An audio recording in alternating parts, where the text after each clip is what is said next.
Muy buenas, bienvenidos a otro vídeo. Hace bastante tiempo, desde el primero de management que subí, que fue el de la primera escuela del management o de la administración de empresas, que es la escuela clásica, os dejo el vídeo por aquí arriba. Y en este caso, como veis en el título, voy a hablar de la escuela de las relaciones humanas, que sería, digamos, cronológicamente después de la escuela clásica. Y esta más o menos sería a finales de los años 20, 1920 y principio de los años 30, aunque ahora, como diré, se fue desarrollando sobre los años 40, 50. Esta escuela de las relaciones humanas fue estudiada principalmente por psicólogos y se centra en el estudio del comportamiento del individuo y de los grupos dentro de las organizaciones. Como digo, aparece en esta época y surge a partir de los experimentos de los talleres de Hawthorne, que básicamente fueron unos estudios que se hicieron, digamos, empíricos, que querían estudiar cómo afectaban distintas variables. O sea, la idea no era estudiar el comportamiento humano ni nada de las relaciones humanas, por así decirlo, pero surgió así porque lo que pasó fue que lo que querían medir eran variables, pues lo que decía, ¿no? Digamos, más físicas, como puede ser la temperatura, la iluminación, la ventilación, digamos, cosas físicas, ¿no? De una sala. Entonces hay que tener un poco en cuenta el contexto en el que se estaba estudiando en esta época las empresas o las organizaciones, ¿no? Que era como el humano es una máquina. Lo que querían ver era, si le ponemos un grado más, van a trabajar mejor. Si ventilamos un poco más, van a trabajar mejor. Si se ilumina más, van a trabajar mejor. Entonces lo que se vio, porque lo hicieron en una sala sí y en otra no, mejorar las condiciones, fue que, en efecto, cuando aumentaron las condiciones, aumentó la productividad, pero sin embargo lo curioso fue que en la otra sala que no hicieron eso, también aumentó de igual manera la productividad. Entonces estuvieron investigando y diciendo, pues a ver, según todos los principios de Taylor, no tiene sentido esto, ¿no? O sea, los principios de Taylor al final, que es más o menos, lo podréis ver en el primer vídeo, pero es eso, ¿no? Que el humano es un robot, entonces pues si mejoras la temperatura debería mejorar, pero el otro no, entonces no debería estar mejorando porque se ha quedado igual. Entonces al final la conclusión que llegaron fue que se debía a variables sociales y psicosociales, porque además hasta ahora no se habían tenido en cuenta. Entonces, ¿qué realmente afectó a ese aumento de la productividad en los grupos? Pues realmente lo que hacía era el reconocimiento de las tareas, que hubiera un tío que estaba investigándoles, que sabían que se estaban supervisando, el clima de grupo, el ambiente de trabajo. Es decir, cuando tú, digamos, te están experimentando contigo, por así decirlo, imagínatelo tú, pues no sé, en tu grupo de universidad.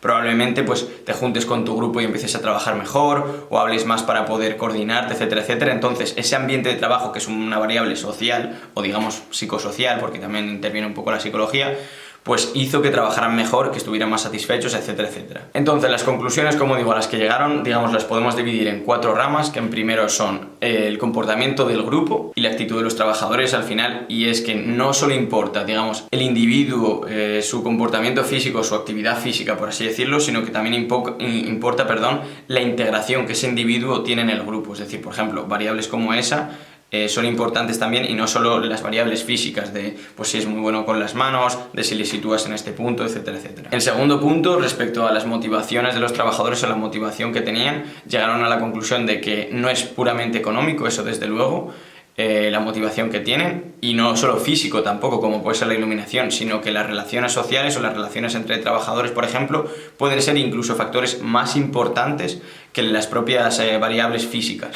En cuanto a la organización, que también fue algo que se vio, vieron o se dieron cuenta de que había otro tipo de organización, que es la organización informal, es decir, lo que comentaba de tu grupo en clase. Aunque hay una organización formal, pues ya sea 4 filas, hay un jefe, hay un tal, tiene una estructura, se va a hacer así las cosas. Hay un tipo de estructura que es informal, que es al final la que surge pues de las relaciones humanas. Es decir, tú, aunque te digan pues este es el jefe, este es el tal, al final puede que haya otro por debajo pero que esté encima de otros, puede que os organicéis de forma distinta, puede que hagáis tareas que no está algo, digamos, reglamentado, pero lo solucionáis así. Y en último lugar, sobre la especialización funcional, es decir, un exceso de especialización puede no ser óptimo o no llevar al punto óptimo de productividad, porque por ejemplo la naturaleza del trabajo, el tipo de trabajo que sea y el tipo de tarea puede determinar al final o ser un factor clave en la satisfacción del trabajador. Es decir, no es lo mismo estar haciendo todo el rato pues con un martillo dándole un clavo, que estar hablando con compañeros sobre cómo va a ser el diseño que vais a hacer. Entonces todo eso también influye. Por tanto, de esta escuela, digamos que se sustraen 4 puntos principales o 4 puntos en los que podemos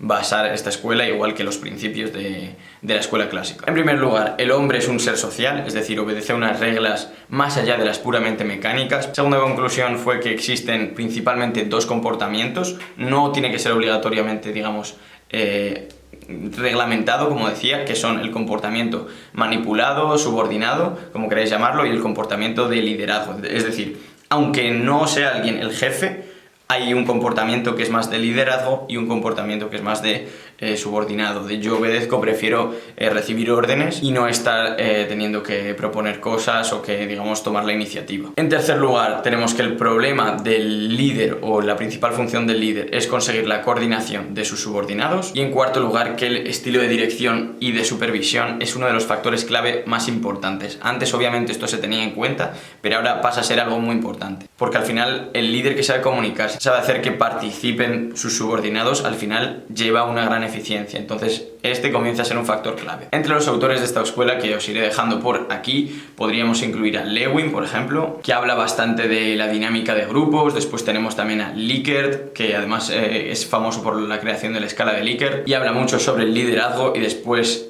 sobre motivación del personal, motivación de los grupos, etcétera, etcétera, tendríamos a Herzberg, a MacGregor y a Maslow, que es famoso por la pirámide. Voy a profundizar un poco sobre MacGregor, que me parece bastante interesante y bastante importante para tenerlo en cuenta, porque creó la teoría del trabajador o de los directivos, que era la teoría de X e Y. ¿En qué consisten estas teorías? Pues básicamente es, en primer lugar, la teoría X, que lo que dice es que el trabajador o el directivo es un ser sumiso, o sea, es el típico, digamos, la imagen, ¿no?, del burro que está persiguiendo la zanahoria que le pone encima. Es decir, el trabajador no quiere responsabilidad, prefiere que le manden tareas, ve el trabajo como algo malo, o sea, que es como un mal necesario, ¿no?, que tienes que trabajar para ganar dinero. Al final es como una teoría que asume, pues eso, que los trabajadores son vagos, que el trabajo para ellos es un mal y, en definitiva, digamos, el pensamiento típico de masas, ¿no?, de que me tienen que adoctrinar, me tienen que ir explicando las cosas porque yo no tengo esa proactividad de trabajar, de proponer nuevas cosas. Que tampoco es que sea una mala y otra buena, ¿no?, pero simplemente es que esta teoría pues lo que dice es eso, que el trabajador tiene poca ambición, prefiere la seguridad, ¿no?, estar trabajando, estar opositando en un sitio y luego currar allí para el resto de su vida con seguridad, etcétera, etcétera. Y por otro lado tenemos la teoría Y, que sería totalmente lo opuesto, es decir, el trabajador quiere ser proactivo, quiere participar en cosas, quiere responsabilidad, le gusta trabajar. Entonces ya deja de ser, digamos, los incentivos económicos o incluso los castigos, ¿no?, de esto no lo puedes hacer mal, esto no tal. Esos dejan de ser las únicas motivaciones, por así decirlo, y hay otras motivaciones más allá. Incluso la satisfacción del ego al final es una de las principales motivaciones. Es decir, digamos que esa teoría lo que dice es que ese tipo de ser humano tiene que estar trabajando, necesita trabajar. Aunque obviamente estas teorías hay que entenderlas también en su contexto, como digo, con todo, porque al final son estereotipos, no son teorías extremas, la X y la Y, y al final lo que pasa con los trabajadores realmente es que están en un rango. Pero si tú te fijas o piensas en tus amigos o lo que sea, o en ti mismo, siempre vas más hacia un lado que hacia otro, ¿no? Yo, por ejemplo, pues me iría más hacia la Y porque a mí el trabajo me gusta. A mí conozco gente que me dice, pero ¿por qué te vas a ir ahora a trabajar, no? O sea, como si fuera algo malo. Pero yo, sin embargo, es algo que me apetece, ¿no?, que prefiero muchas veces trabajar a estar, digamos, de fiesta o lo que sea. Entonces eso sería más hacia la Y. Quizá no quiero estar completamente todo el tiempo trabajando, etcétera, etcétera, que sería uno que se va directamente hacia la esquina de la Y.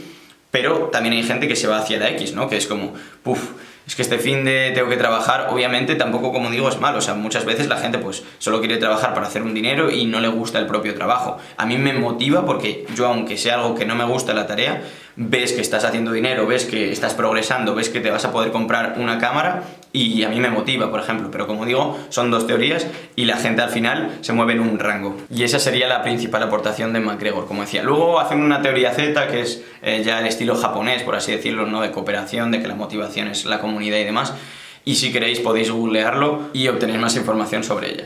Sobre la Escuela de Relaciones Humanas en general, tengo que decir que realmente no tuvo una gran influencia porque es algo bastante simple, ¿no? O sea, ahora lo ves y obviamente dices, pues claro, la motivación de trabajar con otras personas pues va a motivar a los trabajadores o influye. Claro, ahora se ve muy claro, pero en aquel entonces no se veía tan claro y por eso, aunque no fue muy influyente, fue bastante importante, sobre todo sirvió de transición entre la escuela clásica y los enfoques modernos del management. Recibió bastantes críticas, además te puedes imaginar este enfoque en aquella época, ¿no?, porque decía que no tenía en cuenta pues factores estructurales o factores funcionales de la empresa, digamos, los factores más técnicos, que también es cierto, ¿no?, porque si tú estás hablando de una empresa que al final también son fórmulas matemáticas y solo hablas de el comportamiento del ser humano, etcétera, etcétera, pues te va a quedar una parte faltante, ¿no? Otra crítica que se le hizo fue que no considera el entorno externo al final de la empresa, competidores, etcétera, etcétera, porque te fijas solo en el interior, solo en la organización de los grupos.